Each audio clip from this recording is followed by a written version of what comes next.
let me take a look at the tests. Okay, the first tests, the worksheets. Okay, actually, these have done already. So we are looking at one of these students, I believe. So basically, we're working on this data set with January to December. Vertically, we have a different department across. So we're going to find those number indicate some sales based on certain, I think, certain activities on campus. So they have all those amount for department. They also have a total for each month across January to December. And there you go. That's what we're going to find in column K, trying to find amount on these total numbers, right? If you're looking at J, so that's total numbers for each month. So we're trying to find the number changed from January to February to March, and so forth. So that's the column K indicate. So what we have is just take January and subtract from February, meaning that February minus January. Same thing here, March minus February amounts, and so on. So that's what we're going to have in this amount. And in terms of actual formulas, it looks like that. J6 minus J5, okay, J7 minus J6, and so forth.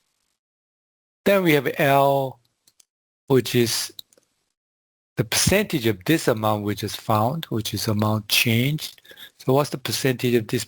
Since it's 0, it's going to be 0, but the other amount is K6. We're trying to look at this 220, the percentage of this number from the original number, which is January's amount. Okay, so that's what we are doing in percent of changed. So that's why we have K6 over J5 and K7 over J6 and so forth. So that's where the number comes from. Then running total, according to the direction, so we are using J, I believe, yeah, J, which is the total number. So what we're trying to do is we're trying to calculate the cumulative total as you move down one by one. So M5 is J5, but M6 will add those 2 items. M7 will add 3 items. M8 will add 4 items. So that's what they call running total or cumulative total. So, well, of course, you can do it one by one manually, but the better way is just using the sum. Okay, sum of column J, cell J5. Actually, this one they didn't start correctly. So this works. I think this is a good example. Okay, there are a couple of multiple ways to do it, but one way is just like this, adding previous total to new number. And so keep doing it like that. That's fine, right? It still works. But the better way is just you need to start from the J5 because that's the first one in J. So J5 to J5. So that's the correct, actually the best option to find running total. Okay, so I'm going to just autofill all the way down. There you go. So that's the best way to do it. Running total. Okay. So let me know if you have any questions.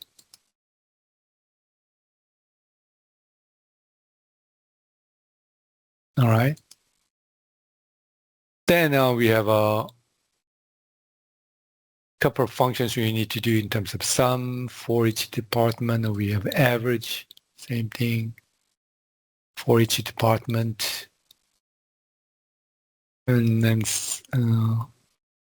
there goes another sum for row 32 across.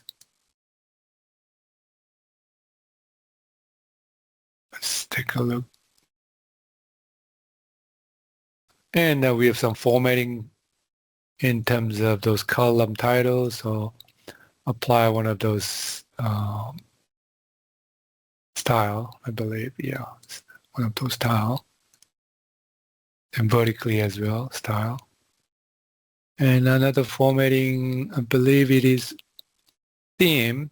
So apply a theme to this page. So we go to page layout, themes, whatever the name of the theme is going to apply.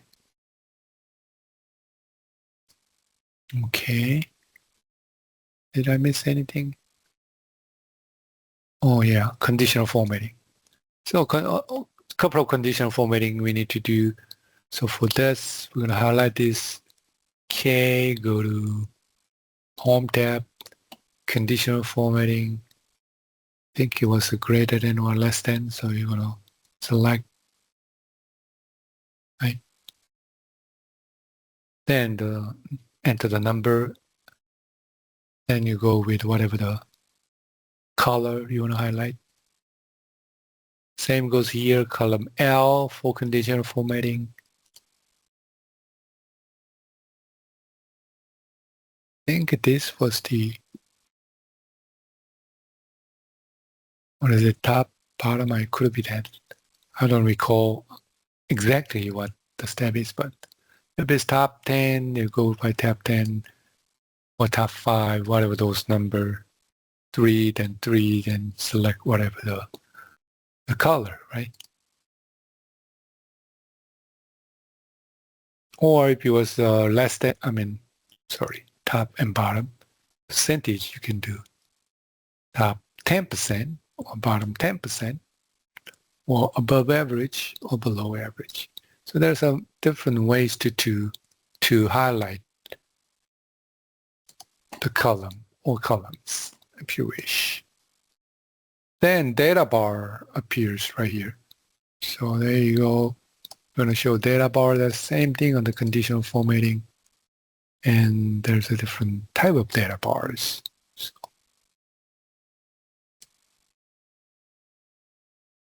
I think that's about in this worksheets. Then we have another worksheet for doing some averages. Not just simple average. So we have employee and we have 4 different quarters indicating some numbers, the data. And we're trying to find the average on column F using average function. And we're going to find the weighted average because we're assigning different weights, but because it's given all 25%, it should be same with regular average in this example, right? In terms of the formula for weighted average, it goes like that. So you need to use a sum product for this. So for sum product, you need to have at least 2 variables within. So first one is whatever the value that you're trying to match. So that's B2 through E2, comma, then the weight for those each items, which is 0.25 or 25%. Okay, so that's what we have in sum product. So one thing we need to be careful is in terms of how you organize your data, okay? So this data is organized horizontally, right? Going cross, same thing here, going cross. But if you have like here, 25% vertically, And if you're trying to do the same thing, it's not going to work. So the point is you need to have a same horizontal organization for your data to apply some product. Okay. If you have a vertical aligned here for the weight, the number must be vertically aligned as well. Okay. To be matched. Okay, so that was the sum product function.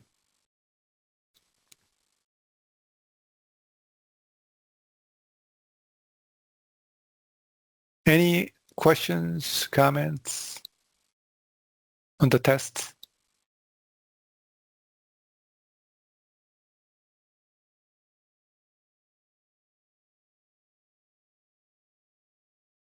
No problem. All right, so if you have any comments or questions or problems or things you don't understand, let me know. I welcome any feedback in terms of, maybe the test was too easy or too difficult, or, whatever your suggestion will be very welcome, okay? All right, so let's take a look something else, which is module 3, because in module 3 we have few extra stuff are not required to submit, because some of those functions require some exercises and practices and some attention, especially VLOOKUP, F function. Those are two conditional functions are widely used in the workplaces. And we have accounting, finance, all those students on campus, but they use VLOOKUP every day in other classes. So that's why I have some of the examples. For instance, I already pulled up from this extra stuff other than assignment. One example is here. So examples of VLOOKUP, some different, okay, that's the F function. So let's look at VLOOKUP here. Now how are you going to use VLOOKUP?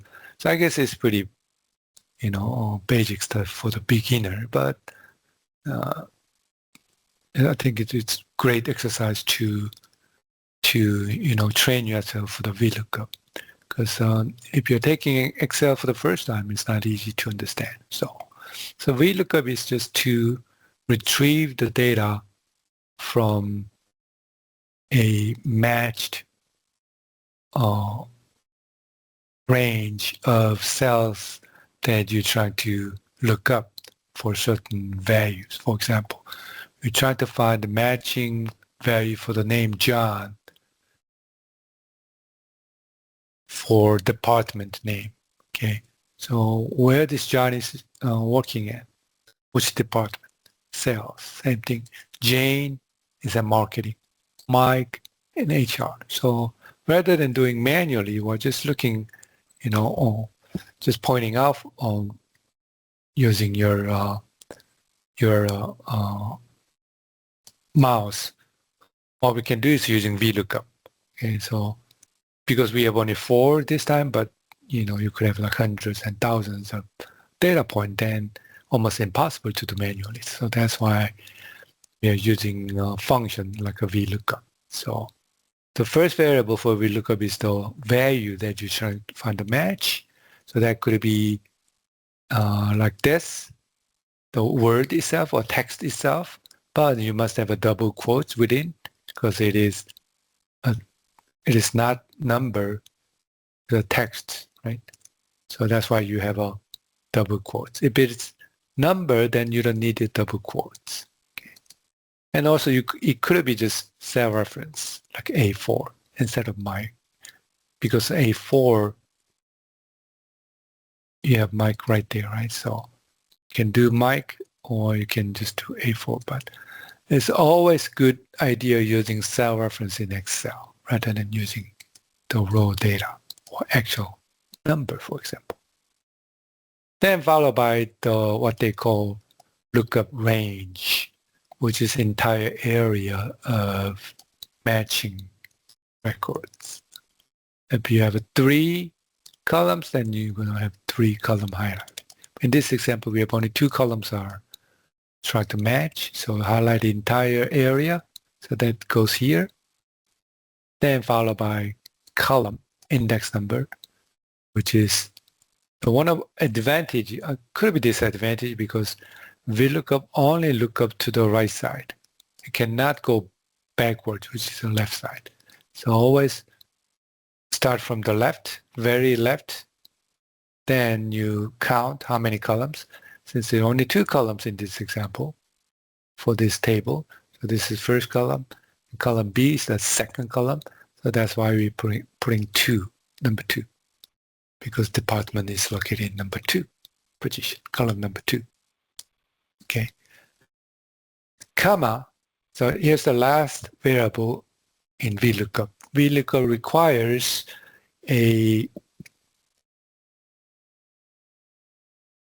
term either false or true. Okay, that's the requirement. And if it's omitted for some reason, then it'll regard it as a false. So it is coming from the programming language. If you take a programming language, then you probably understand why you need a true or false, so that function will act one way or another. Okay. So if it is false, then Excel understands that this is a 1-to-1 match, meaning that Mike, this value has only one matching value. Okay. If it's true, somehow, if this is true, then Excel understand that there will be more than one matching value for the Mike, the name Mike, okay, which is not the case in this example, right? Only one matching value for Mike. So that's why we are putting false, okay. And we're going to see that some example that can be true for this position. So that's how this VLOOKUP works. So you're going to need at least 4 variables within.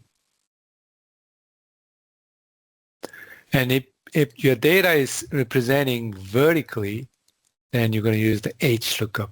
H stands for horizontal. Okay.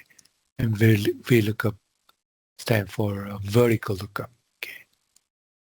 So same thing here. So it's almost same example, the second example here.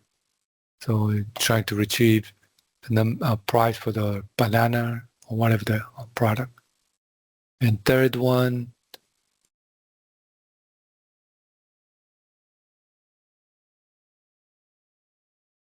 here's the example for true.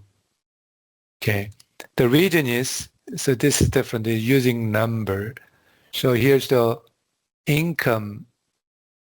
I don't know whether it's federal income, but just income column here. Then there's a tax rate for that particular income. Okay. So between 0 to 10,000, that's 10%. And 12%, 20%, 25%, and so forth. Okay. So because again between 0 to 1,000, there are many possibilities, right? So that's why that's true. The true is entered. Okay. Because it's more than one. As you can see at the top, this first 2 examples, there's always 1-to-1 match, right? There's no multiple matches. Okay. In this case, it's different, right? To be able to apply this tax rate, it could be 0, could be 10, 20, there's multiple income level. That's why it is true. Okay. Then last one is also true. I think the bottom. Again,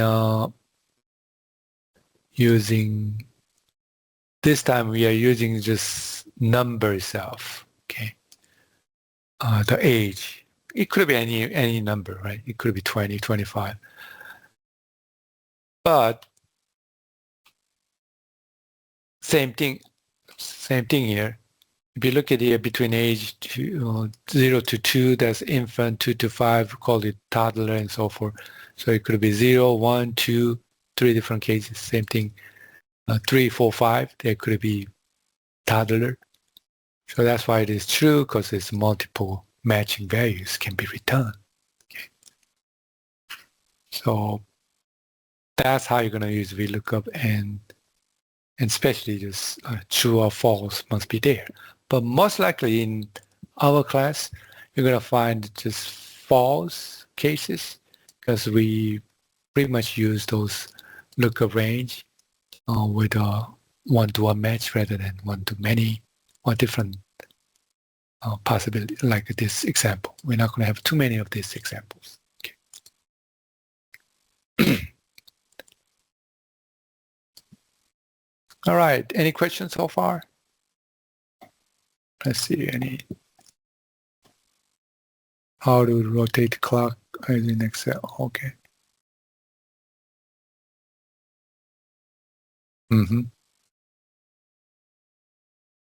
Data bar supposed to be solid or gradient? Well, depending on the. Okay. Now, here's the question. The data bar supposed to be solid or gradient? I don't recall what exactly was it, but you can always choose one or the other, which is given right there, right? So you just highlight, then it was a gradient, then you choose that. Solid, then you choose the other one. Okay.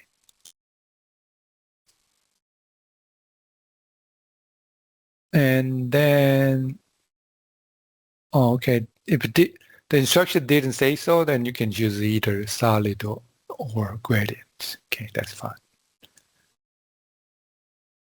Average and weighted average, same answer. Yeah, if you use 25% for the average, ratio or weights, the number, the weights will be the same.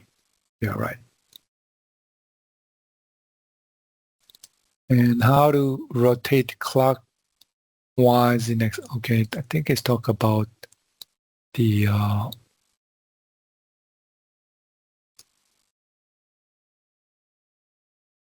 orientation of the words. So if you go to Home tab, then I'm trying to rotate these words. You go to orientation right here, the alignment area. Then you can choose whatever the angle, vertical, text, rotate the text up or down, or angle clockwise, depending on. So right there, orientation. The same thing in Word.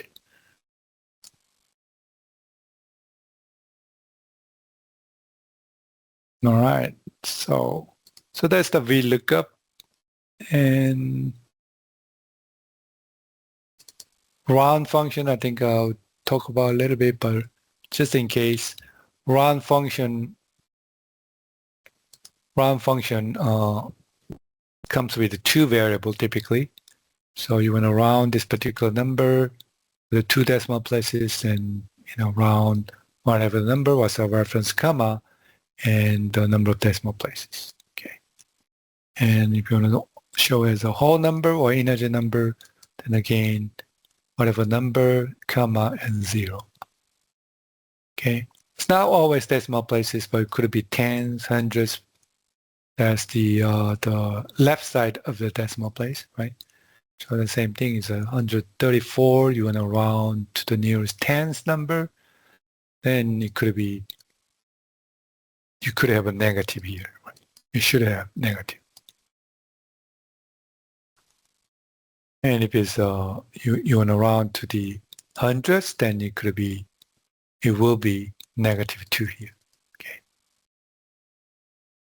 So that's what a round function will work.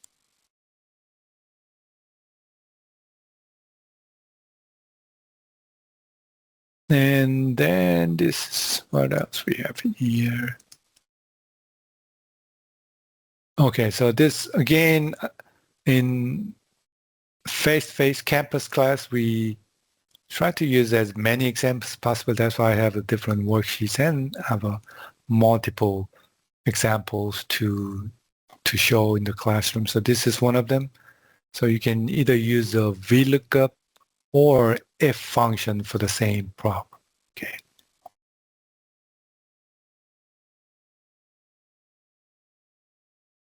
So here's a number for column A. So column A, all those numbers indicate number of credit hours for the degree you're working for, right? So 90 credit hours, you have 30 credit hours. So we want to show the status of students based on these credit hours. Okay, for example, right here. So this is what we call the range table.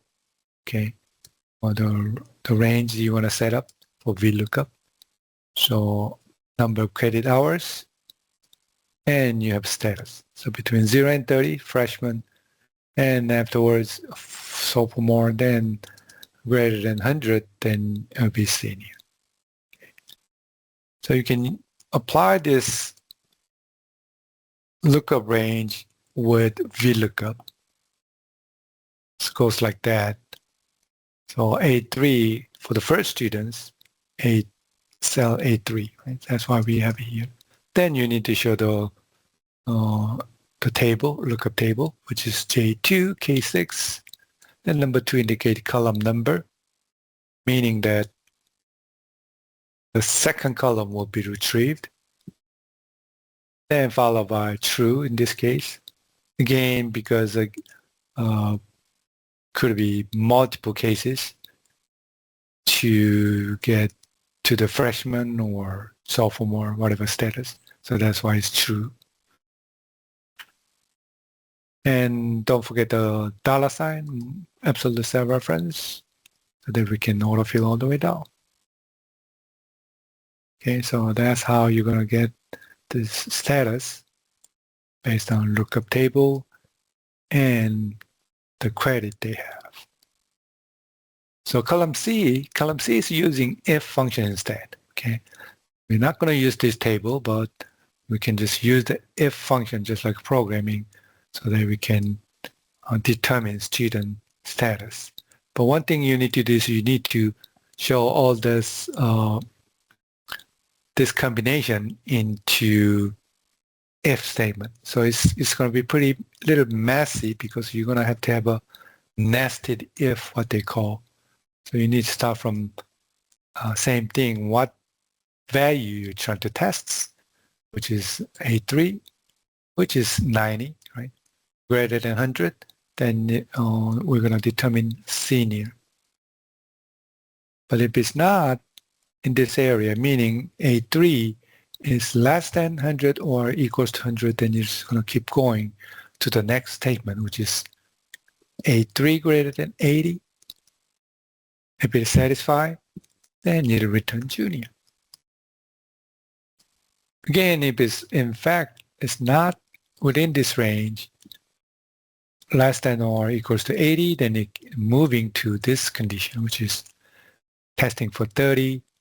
And if it's satisfied, it'll show sophomore. Otherwise, because it's the last range, we can just create it freshman, just enter freshman, rather than opening another if. Then at the end, you're going to have a 4 parentheses because you opened 4 times. Open if statement 4 times. And it's not that easy to understand, right? I think the tricky part is just punctuations. You have too many punctuations to look for, comma, double quotes, parentheses, and all that. So when you have an error on your if statement, most likely punctuation or those little things rather than logical error most of the time.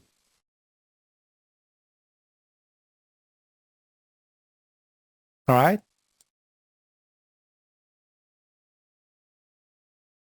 So that's where we use a lot with if.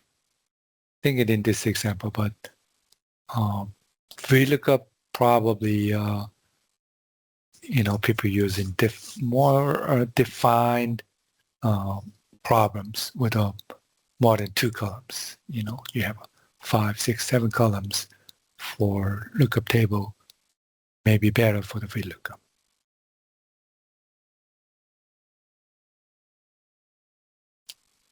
Okay, any question, comments so far?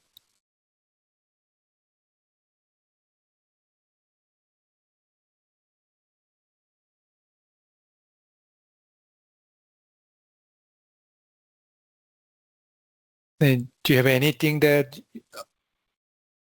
we need to talk about or we want to cover?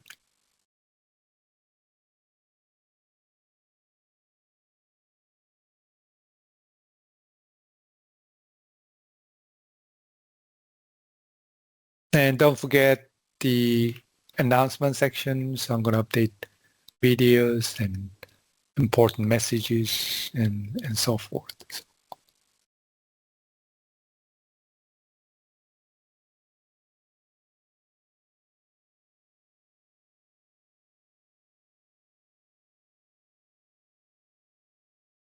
And one more thing, I'm gonna email to everyone, but if in case you couldn't find your time for this schedule, because your time does not meet like a Wednesday 8 p.m. like this, and you want to participate, and just let me know so I can schedule different time. Not too many times, but I can schedule a few more times and different dates.